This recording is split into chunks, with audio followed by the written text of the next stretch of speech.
Hello, welcome to set 3 part 1 of Civilization 4 playthrough. This is sort of a beginner's guide basically to Civilization 4, the standard version, although it has the Beyond the Sword expansion. This doesn't really change the game much. It adds some extra units and a few little minor matters, I think, like great generals, but it doesn't change the gameplay. And as this is a beginner's guide anyway, it's the same whichever version you have, so wouldn't worry about that. I'm going to just start basically, and we'll talk about it as we go along. This is just meant to show people how to get going with the game, because a lot of people have never played this sort of turn-based strategy game before and don't know where to start, especially with a complex game like Civ. There is Civilization 5, and I will probably get it soonish, and maybe I'll do some playthroughs of that too, but for now I've got Civ 4, and no matter what other games I play, I come back to it. So, okay, select a map. What should I do? We have lots of different types. Big and small continents, one with mountain ranges and stuff like that. Makes it kind of realistic, and let's try that for a change, shall we? A tectonics map, why not? There's lots of other types you can choose. Archipelago means there's lots of islands on the world. Continents tries to make it with big continental landmass. Tectonics, I think, is kind of random, but with mountain ranges and stuff in sort of realistic kind of places, so we'll go for that. The size. I like huge planets. I usually randomise things, but I think because I'm on a tectonic, it's not going to let me change the climate or the sea level. I normally just pick random for everything, because, you know, if I've just evolved on some planet somewhere, I don't know what it's like, do I? Not yet. I haven't invented satellites or anything, so anyway. But I can make the world huge. The advantage of a huge world is that you don't have quite so many neighbours down your street to annoy you before you've developed a decent sized civilization. What should it be like? Ooh. I'm going to make it totally random.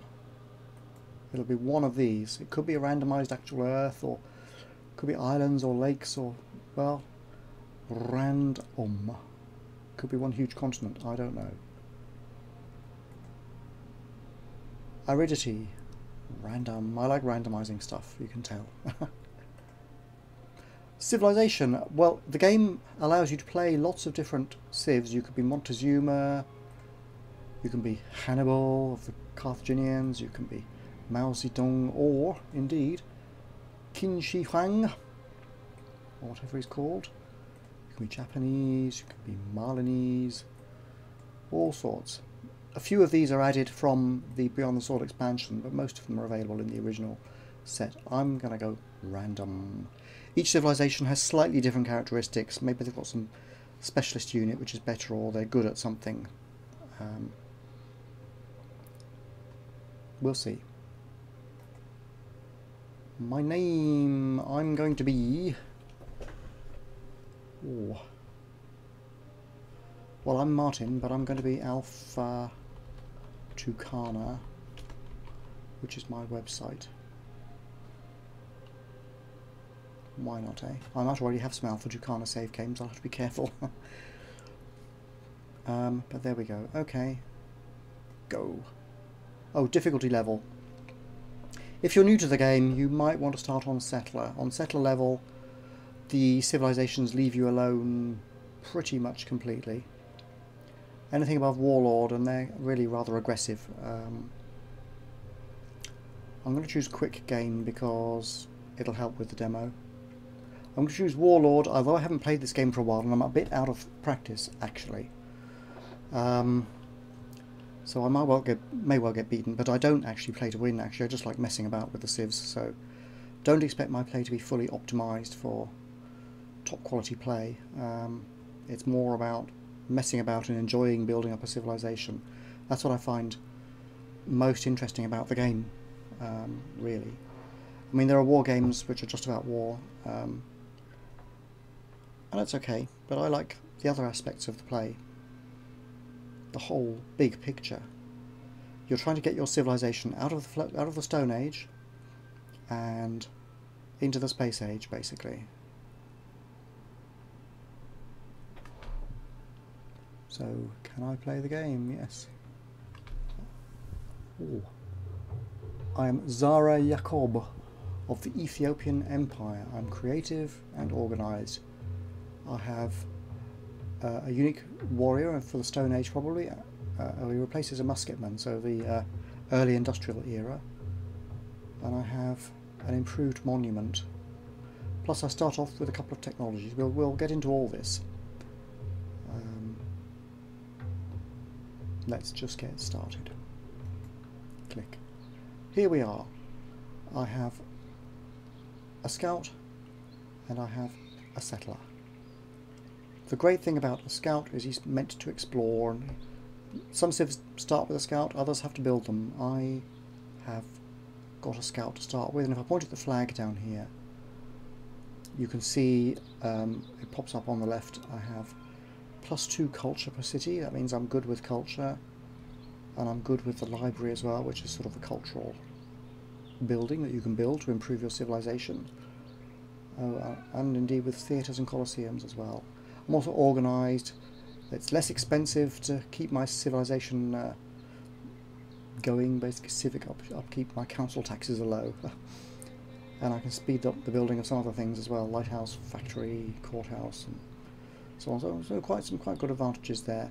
My scout, I had better decide what I've got around me first, because the point of building a civilization when you start is to start in a good position if you possibly can. So let's look at my settler first. The game is recommending I start over here, but if I move over there I lose 2 turns. I have corn here. If you scroll the wheel on your mouse you can zoom in and zoom out. So you can see I've got some corn. It says on the left there when I point the mouse at it. +1 health, it says. Then I can research. I need to research agriculture though to be able to farm it. And if I do produce a farm, it produces +2 food. Otherwise, this patch of grassland is already producing 3 items of food.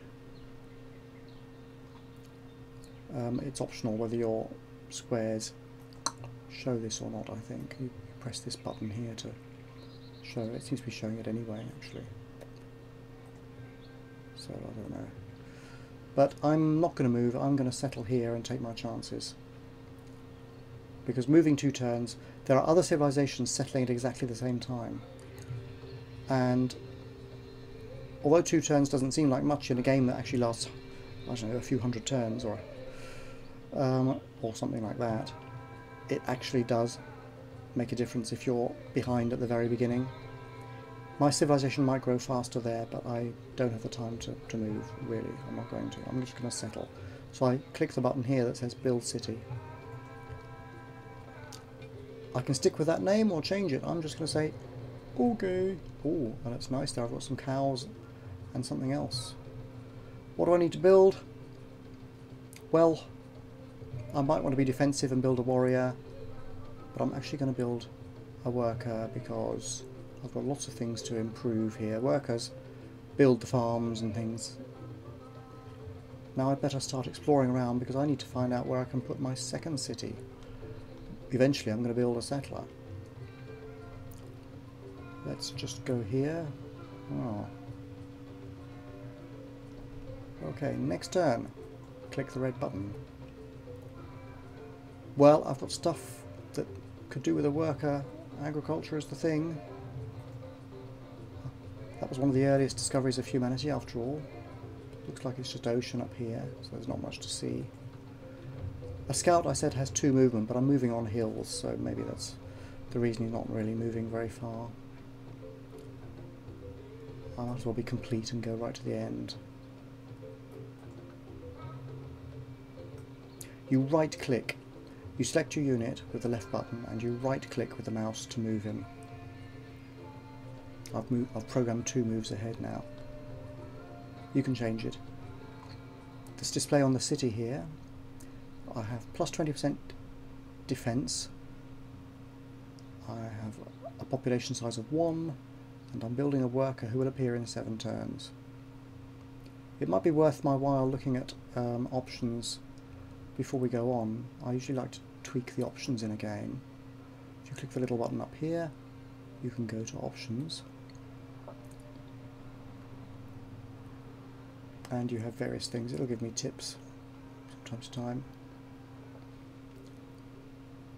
You can have your units attack individually, or if you have a stack, the game will just use them optimally. You can have your workers automated. I may do that later. And also, if you've done some things manually, like built farms and stuff, you don't want automated workers changing your stuff sometimes. So you can make sure they don't. There's other things you can fix. Okay, I've got this set to YouTube resolution, running in a window. Various volumes. Speech, I've turned it off because when you make a new technology, the game reads out some quotation, and I don't find it very interesting, so I turn it off. And I kept the clock on, so there you go. It's 5:30 here. You can even set an alarm to remind you to stop playing sometime. Who wants to stop? I don't know. End of turn. End of turn again.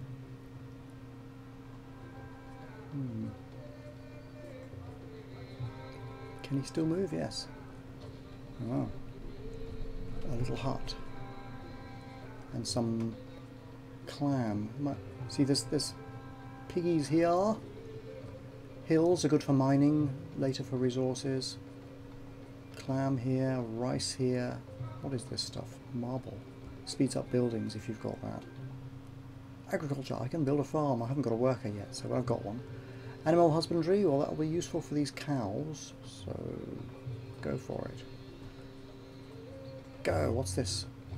Oh, they give me some gold. I found a village of some primitive tribe, slightly more primitive than me.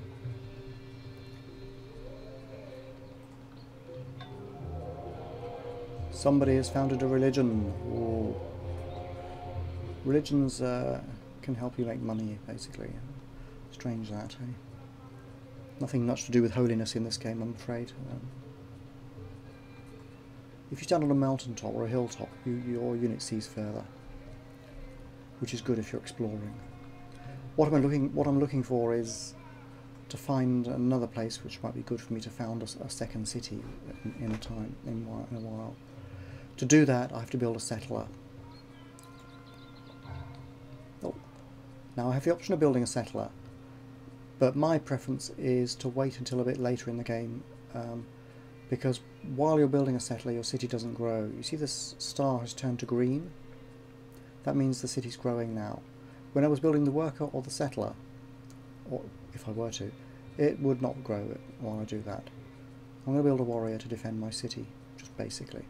I've got agriculture, so I can send him there, but rather than just send him there, I'm going to make him build a road to there.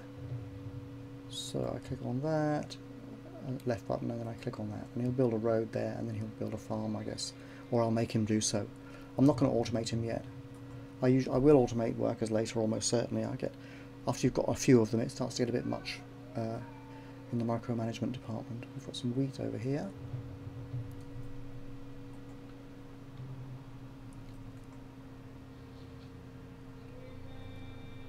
I don't know if I'm on a little island continent or if I'm at the end of some major continent. It's hard to tell at the moment. Animal husbandry. It reveals the horse if horses exist around here. That's good. Now, what do I need? It makes recommendations for you, but you can build all sorts of stuff. I don't have any horses yet, so I can wait with horseback riding.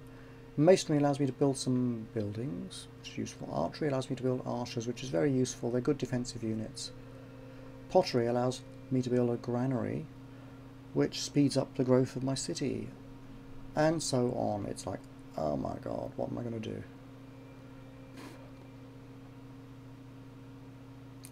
My special unit was the Steely. and mysticism allows me to build it. Maybe I should do that. Take advantage. Oh, there are some horses. Ah, very interesting. Now what am I going to do? I've built the road. You can build a farm. That's that button there. You see the game is recommending it. It's sort of highlighted the button. Go for it. There's horses here. Oh, I'm going to have a lot of horsey units if I can do something about these horses. They're not within my city area. If you look at the way the city is, the green area shows where my cultural boundaries are. When I started out, it was just the area around my city, and now it's expanded. But the city itself only works the 20 tiles around it, only goes 2 rows out. If I double click on the city here, we can go to the city screen. You can see the tiles that are actually being worked. This is tiles that citizens in the city are exploiting at the moment. As the population grows, more of these will fill up, out to 2 rows out, so it'll be these. Press escape to come out of this screen. There's other stuff here, we'll talk about it from time to time. Oh dear, there's a big desert down here.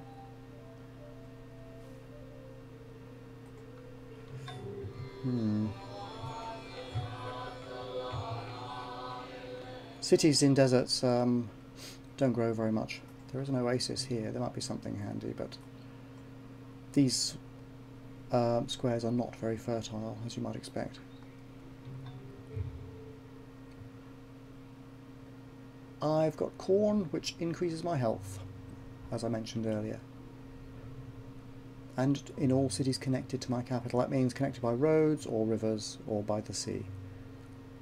And it encourages faster growth, because unhealthy people eat your food but don't work.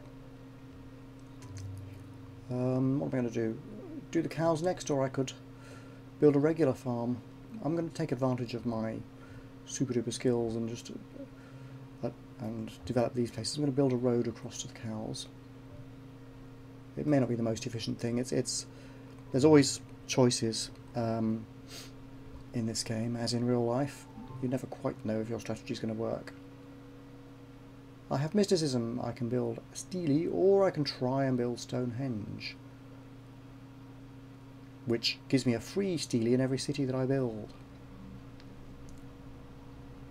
And is good for culture as well. You get 8 culture per turn. Culture is a way of winning the game if you get enough. If you get 2 cities with legendary culture before anybody else, which I think it's about 30,000 culture points, I can't remember. I've done it occasionally, but mostly I don't. And if you start early in the game with culture, that accumulates turn by turn.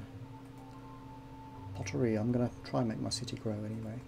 Let's go. Ooh, another village. He's still building a warrior, so I can't build even Stonehenge or anything now. Let's see. Oh, they give me some more gold. The gold appears up here. Gold, you can spend it on odds and ends, as you might expect. You can speed up production with it sometimes. It depends on various factors, which we'll come to.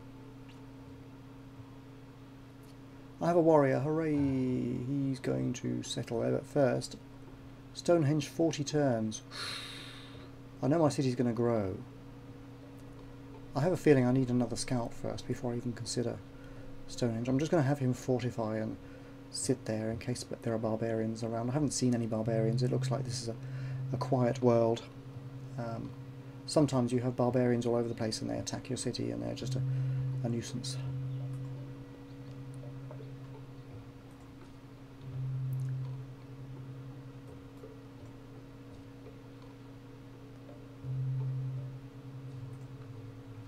Ooh, lions. They're on a hill. This is a hill, that's a hill. Lion is strong, but I am in a city. I'm just going to fortify myself and sit there. Let them attack me. I might survive. He's on the cows now, my worker. So I will build a pasture which allows me to farm the cows. And cows provide extra health as well. And extra food, of course.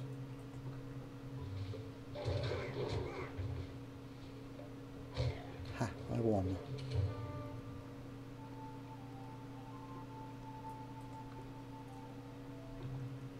Pottery. I can build a granary. I'm going to have too many things to build, you know. Now, do I go for something religious? I probably should. Oh, well, I've got meditation, I suppose. Fishing, well, I'm next to a lake. I suppose it might do something. A tiny little lake, but I'll do it. Stonehenge is only 16 turns now because my city has grown. I think that I'll do it. Yes, I'll try. If somebody else gets Stonehenge first, all I get is gold instead of the city. But now, where shall I explore? If I scroll out a bit, let's have a look. I have a scout over here. Let's send this guy over here somewhere. Let's go along the coast. Now he was able to move such a long way because the road reduced his movement rate. Or increased his movement rate, actually. Reduced his movement cost. What's this? Marble? Alright, build a road to there. And in a minute you can build some sort of mine if I'm not sure if I've even got the ability to build mines yet. But if not, I'll just have to research it. Oh! Got some problem appeared. Random event. Criminal activity has disrupted food production in a farming region outside Axum. Do whatever it takes to deal with those bandits. In other words, subtract 10 from my treasury. Bribe them, I guess. Okay. How nice. Okay, let's see. What have we got here? Rice. I'm still looking really for a good place to send another satellite. Probably up here somewhere because we've got crabs and stuff on the coast.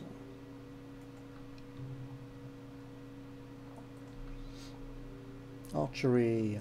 I'm going to need defenders at some point. So, and if I'm sending settlers around, they need to be defended. Now, I would need to build a mine or a quarry, but I need masonry first, so I can't do that. It wants me to build a cottage there. Well, it's pointless because I'm going to eventually build a quarry. So let's just build a road over to here and work that corn as well. Gives me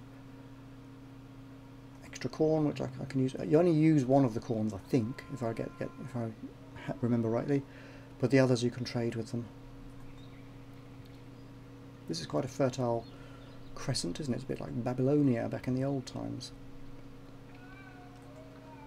like 4,000 or 5,000 years ago in the real world.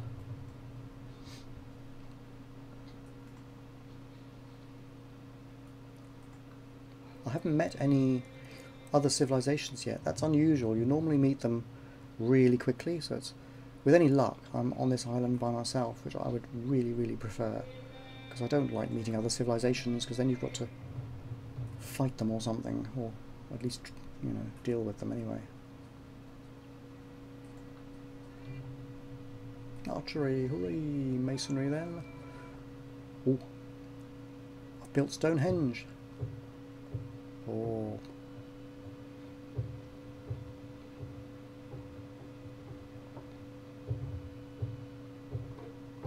If you click on this, it brings up the instructions. Plus 8 culture, plus 2 on great profit production. There are various great persons in the game who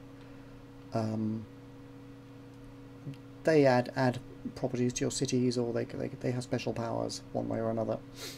A great prophet, I usually add him to a city to increase production. I suppose the mechanism is he encourages people to be religious and conscientious and do all their work or something, I don't know. You can start golden ages with them, that's also useful. That means your civilization gets extra production and gold in golden ages. And I have a free steely in every city, and that, if I click on it, gives me extra culture in the city. In fact, 25% extra culture. Plus 1 if I have a charismatic leader. And I don't remember if I have a charismatic leader or not.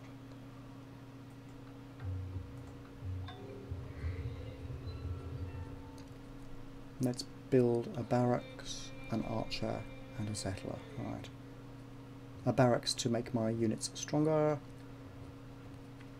Now this guy, Where, if I want to build a settler soon, I might build a road to wherever he's going to settle.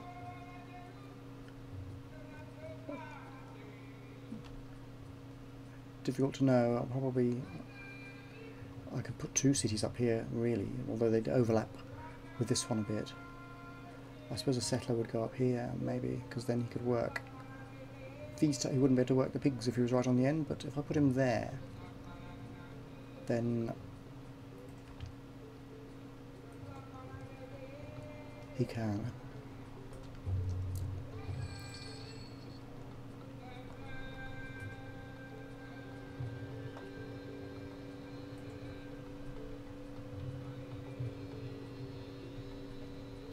Do I want him to go back over to where the other one is? Maybe he could go across the desert or something, actually. Let's see if we can go across the desert. Let's see what's here. It looks like there's a big mountain range.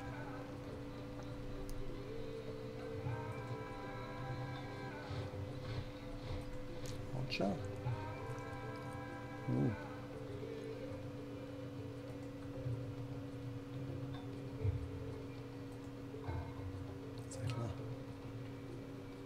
Oh, my archer has an upgrade right away. What will he be good at? They also get upgrades from combat, but this may be because my civilization. I can increase his general strength, his defense in hills, his city defense skills, or his first strike chances.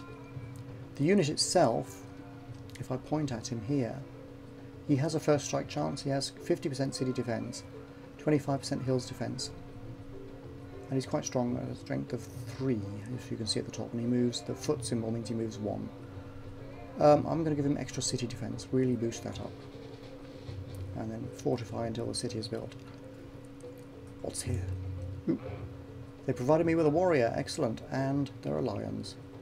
Fortify. Let's wait for the old lions to attack.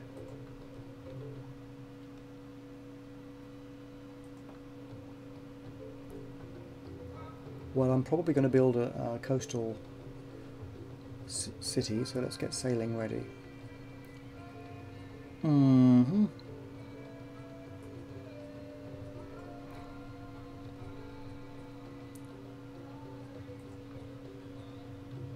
No, the lion's running away. Why? Oh, I did the wrong thing. Oh, it doesn't matter. I want him back here anyway. It moved as I clicked. Lovely.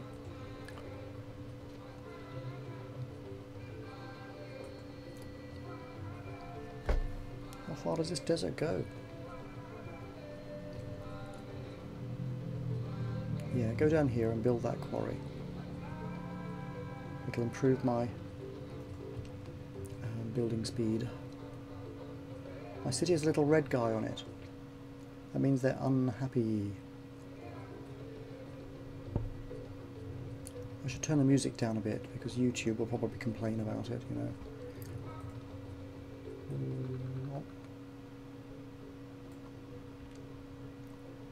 Maybe I'll turn it off altogether, actually. There we go. They really don't like music. They get fanatical about copyright.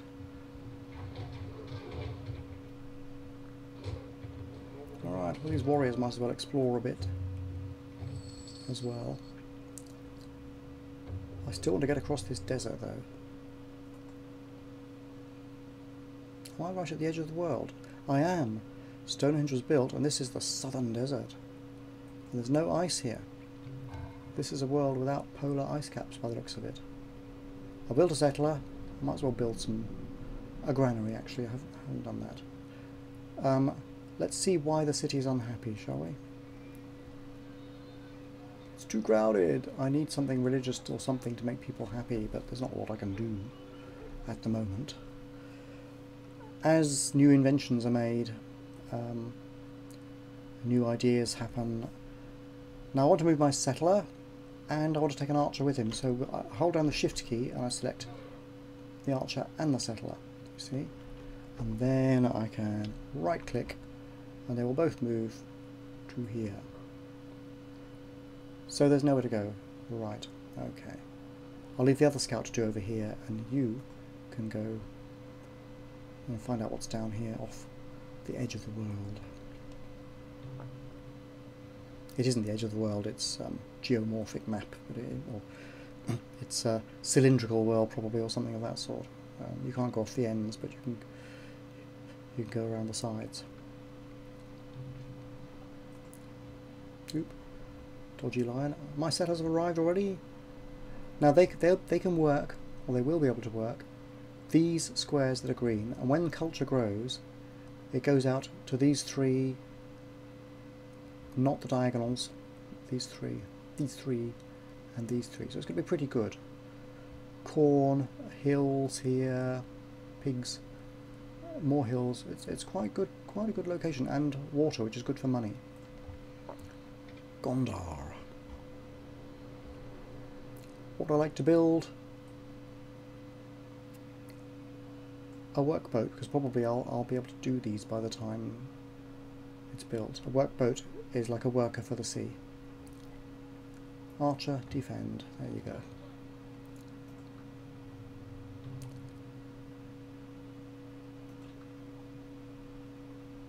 Religion, it's possible I can build a temple or something and make my citizens happy, although I don't actually have a religion. I don't know if anybody else has built polytheism. I don't remember receiving a notification of it. I remember Buddhism. Oh, and it's connected to the capital via the water. In fact, indeed via these rivers by the looks of it. Or kind of. What's he going to do? How about chopping down a forest and just building a plain old farm, yes? Oh, I can't chop down the forest yet. I can't even build a farm there. Well, in that case, go up here. Well, where's my warrior? I had a warrior. Where's that chappie gone? I'm not dealing with him, am I? Where is he? He's down here somewhere. There we are. Wake up. I want you to explore a bit as well. Shall I let you just explore yourself at your own speed? This is the alternate warrior. Wash. There we go. He'll just go wherever he thinks.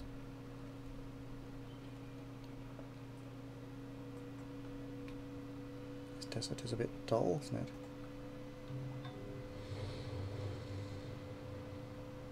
Another archer. He can build a mine, so let's just do it. Jolly lion. Well, I'm not interested. Ah, somebody else. Spanish. Religious and all that. Well, lovely. There will be peace. Let's discuss something else. Nothing to say, basically. Farewell. And I think that will be the end of the first part, because it's 33.5 minutes. So hopefully I'll see you in part 2 as we expand our civilization and see what happens with these naughty Spaniards. Bye for now.